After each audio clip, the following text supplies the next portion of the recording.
আমার মুসলমান বন্ধুগণ, আপনার আমার নবী বিশ্ব নবী জনাবে মুহাম্মদ রাসূলুল্লাহ সাল্লাল্লাহু আলাইহি ওয়াসাল্লাম কাফের বেঈমানদের কাছে কলিমার দাওয়াত পৌঁছায় দেয়, কোরআনের দাওয়াত পৌঁছায়।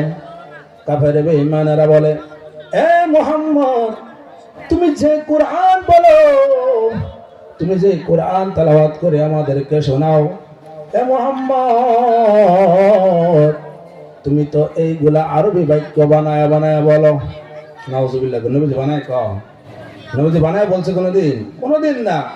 আমার মুসলমান বন্ধুগণ, বিশ্ব নবী জনাবে মুহাম্মদ রাসূলুল্লাহ সাল্লাল্লাহু আলাইহি ওয়াসাল্লাম কলিমার দাওয়াত দেয়। আল্লাহ নবী বললেন, ও কাফের বেঈমানেরা রে, যদি তোমরা এক আল্লাহকে মানো, অন্তর দিয়ে বিশ্বাস করো, জবানে স্বীকার করো, কুরআন মানো, দিন মানো,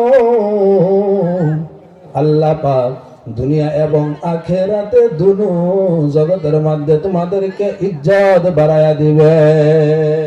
সুবহানাল্লাহ।